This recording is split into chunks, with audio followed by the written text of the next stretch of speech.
이 시간 말씀 함께 봅니다. 요한복음 21장 24절에서 25절까지의 말씀입니다.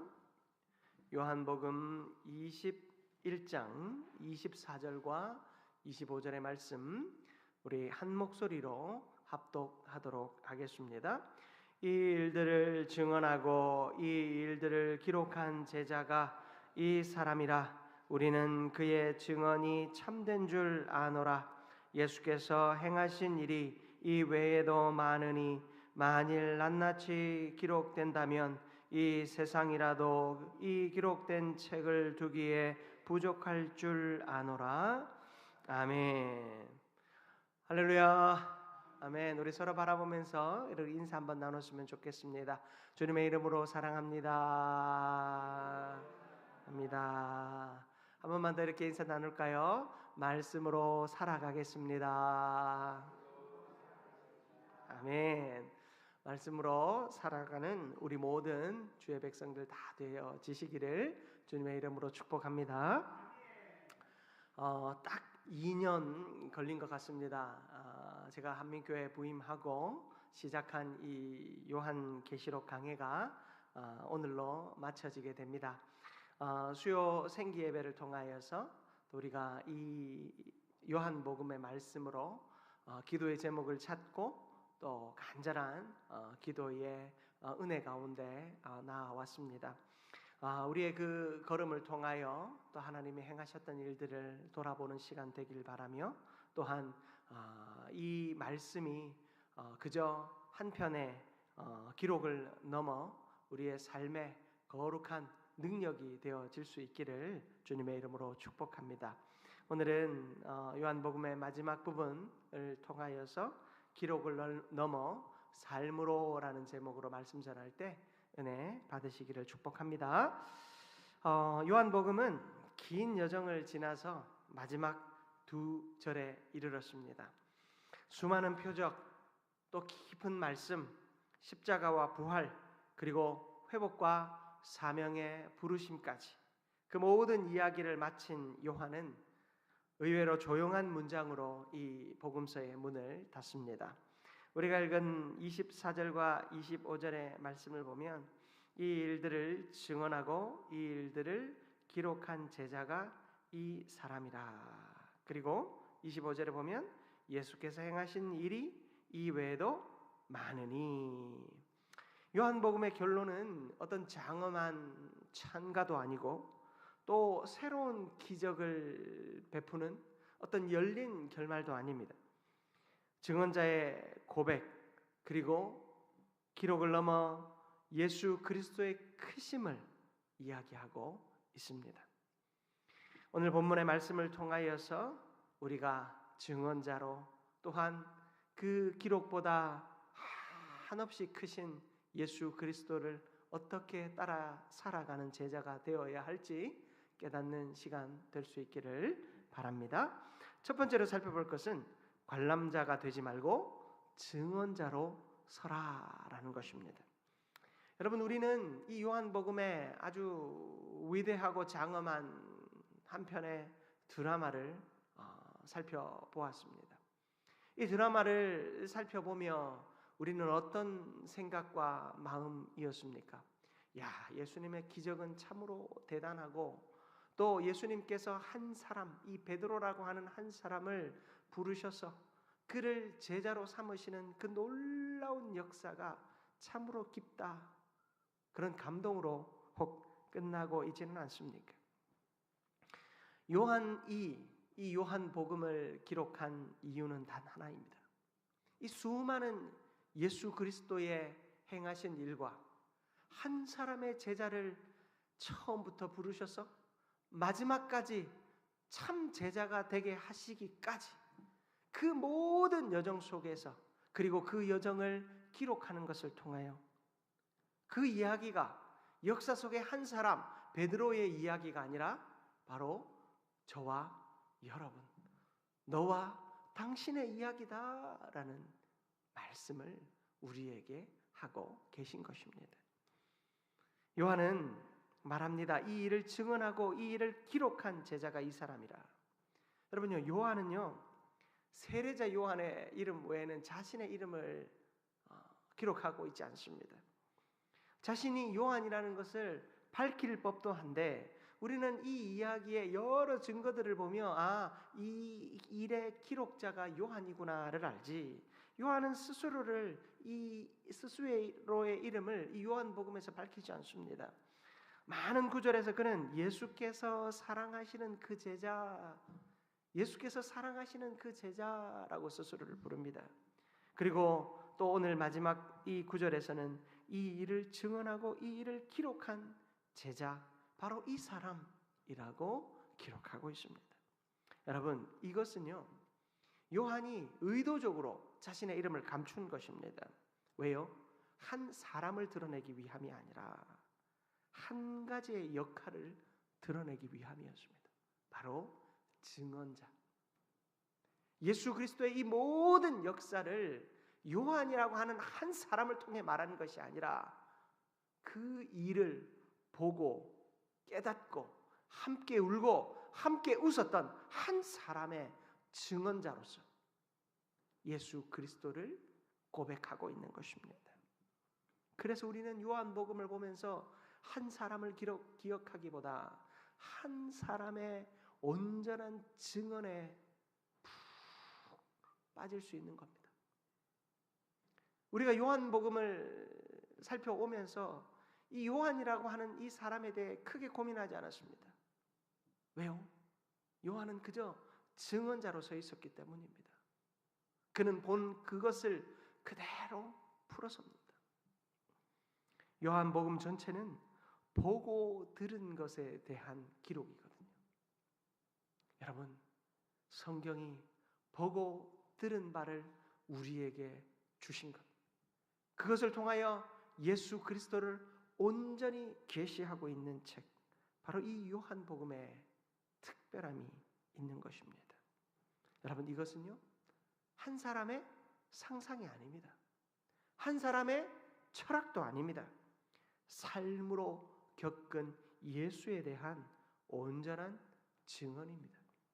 요한일서 1장 3절에 우리가 보고 들은 바를 너희에게도 전함은 너희로 우리와 사귐이 있게 하려 함이니 우리의 사귐은 아버지와 그의 아들 예수 그리스도와 더불어 누림이라.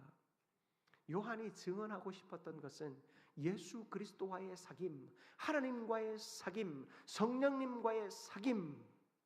여러분, 사귐이 뭡니까? 나를 열어놓고 또 상대의 열림 앞에 내가 그에게로 들어가고 그가 나에게로 들어오는 것, 그것이 진정한 사귐 아닙니까? 연인이 서로 사귄다 할 때 어느 한 사람이 거짓을 품고 있고 어느 한 사람이 상대를 속이고 있다면 그것은 사귐이 아니죠. 사기죠, 사기. 하나님과 우리 사이에 거룩한 사귐, 이 사귐을 요한은 증언하고 싶었던 거예요. 이 사귐이 우리에게 천국을 누리는 삶이 되게 했고 그 천국을 미리 경험하는 삶이 되게 한 것입니다. 요한은요, 어떤 별명을 가지고 있었는 줄 아십니까? 보아너게라고 하는 별명을 가졌습니다. 우리말로 하면 우레의 아들. 요한이 처음 예수님을 만난 그 당시에 그의 성격은 별명과 같이 다혈질에 또 독점욕도 있었고 명예욕도 있었습니다. 그는 자신들을 영접하지 않는 사마리아 마을을 향해 하늘에서 불이 내려서 저기를 다 멸망시켰으면 좋겠다고 그렇게 예수님에게 요청하던 청년이었습니다. 그는 예수님을 자신의 성공을 도와줄 어떤 슈퍼스타로 생각했는지 모르겠습니다. 뮤지컬도 있죠. 지저스 크라이스트 슈퍼스타. 여러분, 우리가 예수 그리스도가 어떤 자신의 권력욕을 채워줄 수 있는 존재로 생각했을지도 몰라요. 요한은 예수님의 능력을 이용해서 그 예수님의 능력이 나타나는 것을 보면서 그 예수 그리스도의 능력이 저 사마리아 사람들에게 불을 내리는 것을 보고 싶은 마음이 있었어요. 그걸 보면 희열을 느끼고 열광하는 관객의 자리에 서 있었던 것입니다. 그러나 그는 십자가 앞에서 관객에서 제자가 됩니다. 여러분, 예수님의 십자가의 현장은요, 채찍 소리가 들리고 그 채찍에 맞아 그 살점이 떨어져 나갈 때 피비린내가 그곳에 진동하였을 것입니다. 십자가는 온통 피로 물들었을 것이며 십자가에 매달린 예수님의 몸도 온통 피로 물들어 있었을 것입니다. 그 골고다 언덕에서 그는 멀리서 지켜보기를 거부하고 예수님께 가까이 나와 그 예수님의 숨소리를 듣습니다. 그곳에서 예수님은 요한에게 말씀하시죠. 그 어머니 마리아를 그에게 맡기며 네 어머니다 말씀하십니다. 이 예수님의 마지막 부탁을 이 요한은 받아 그 어머니를 잘 모시고 제자들 중에 오래 살아가면서 그 예수님의 삶을, 예수님의 그 십자가의 참 능력을 있는 그대로 증언하기 시작했습니다. 그는 더 이상 관객이 아니라 목격자요, 증인이 되었던 것입니다. 하나님이 그의 수명을 길게 하신 것도 그가 살아있는 동안 끊임없이 예수 그리스도의 참 사랑을 증언하기 위하여, 그 증언하게 하기 위하여 하나님은 그를 오래 살게 하셨는지도 모르겠습니다. 그는 기록에 의하면 끓는 기름 가마와 유배지에서의 그 고통들을 다 감당했다라고 합니다.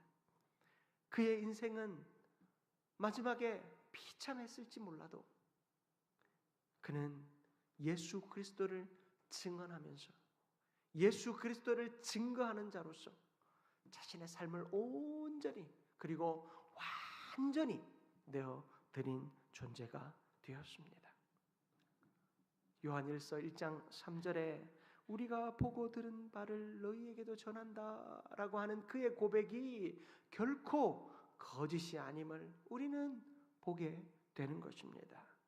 사랑하는 성도 여러분, 예수 그리스도의 십자가는 우리를 관객에서 증인으로 바꾸어 줍니다. 고난주간을 우리가 준비하며 매주 십자가를 묵상하며 나아가고 있습니다. 여러분, 우리에게 십자가는 어떤 능력이 됩니까?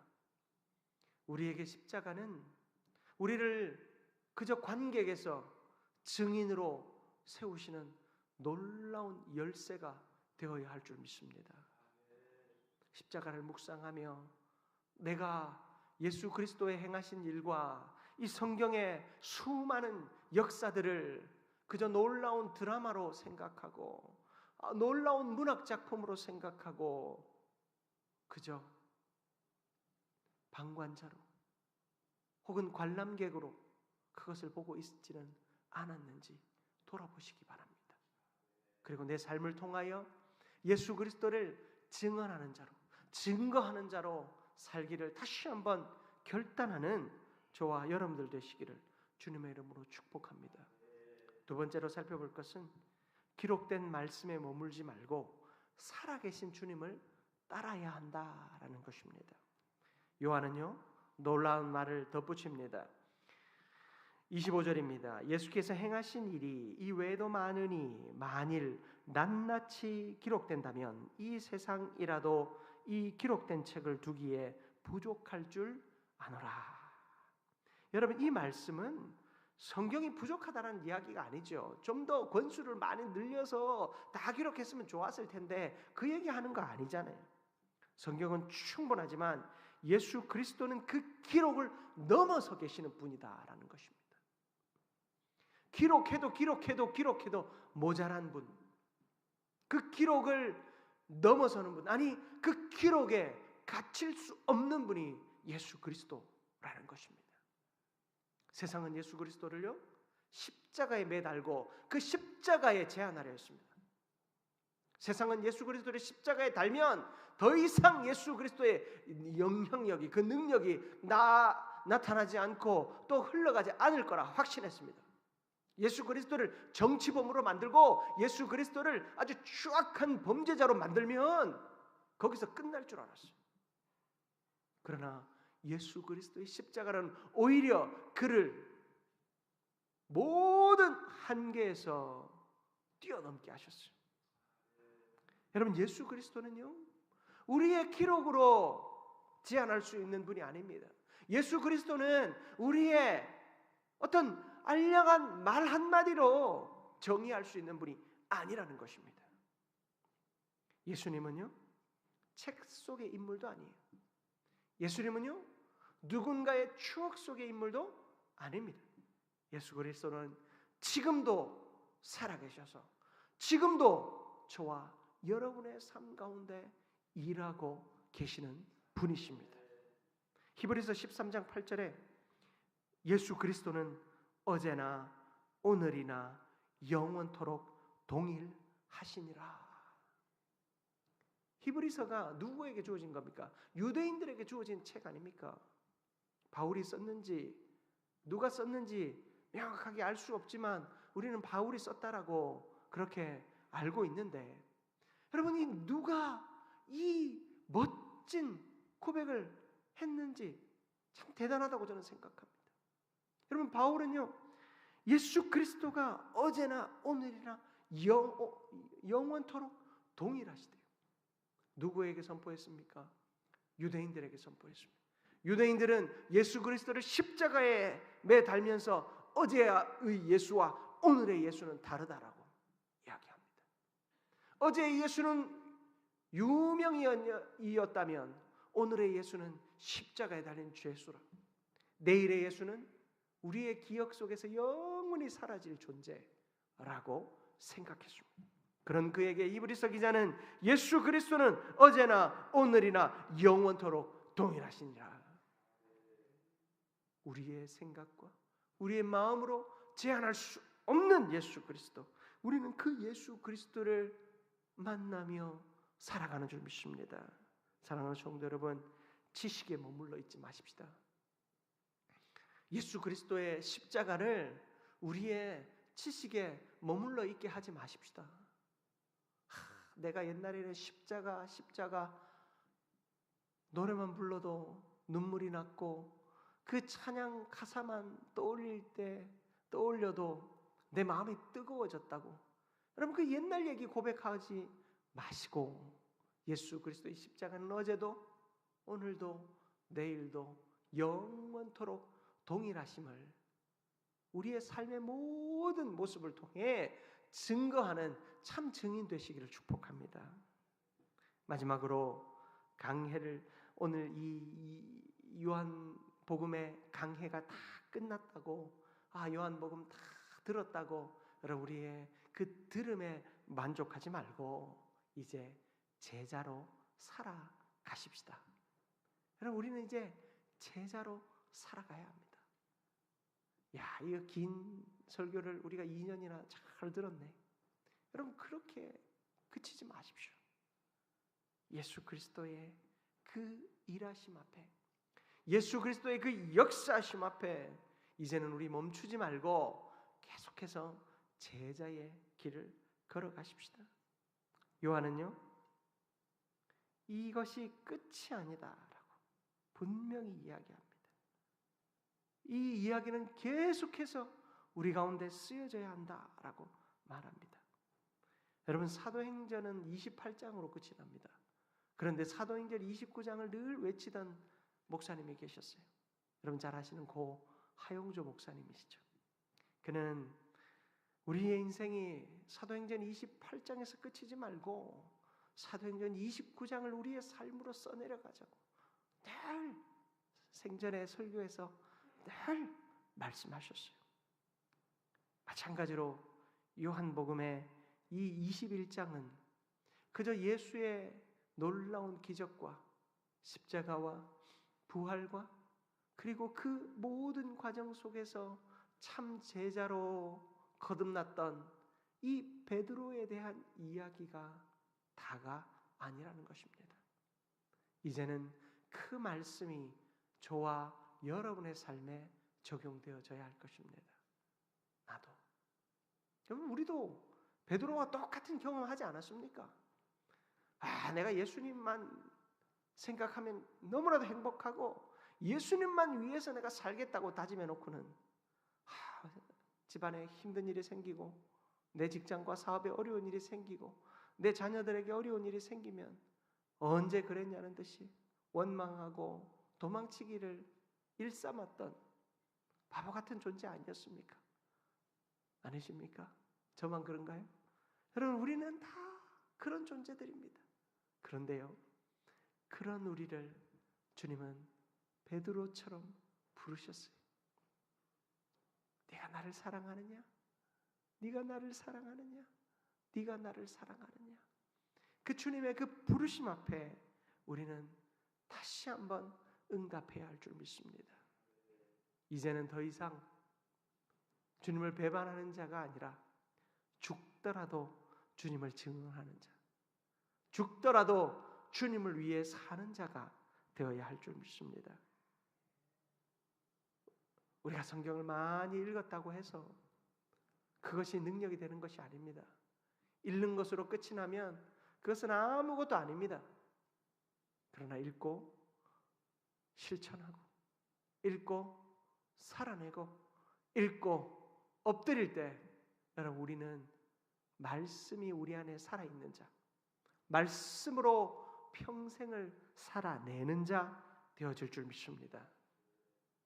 오늘 우리의 삶이 이처럼 주님의 놀라운 은혜 앞에 무릎 꿇고 풍성한 그 은혜를 감사하며 주 안에 온전하여지는 우리가 되기를 축복합니다. 말씀 마무리하겠습니다. 사랑하는 성도 여러분, 요한복음 22장의 주인은 누구입니까? 바로 저와 여러분이 되어야 할 줄 믿습니다. 우리의 신앙은 결코 완성이 아닙니다. 우리의 신앙은 끊임없이 새로워져야 하고 그 새로움은 예수 그리스도를 날마다 경험하고 그 경험한 예수 그리스도를 날마다 증거할 때 나타나는 줄 믿습니다. 여러분, 우리의 모든 삶이 말씀 안에 살아가는, 그리고 그 말씀을 증언하는 증거자로서 온전히 살아가는 참 제자 되시기를 주님의 이름으로 축복합니다.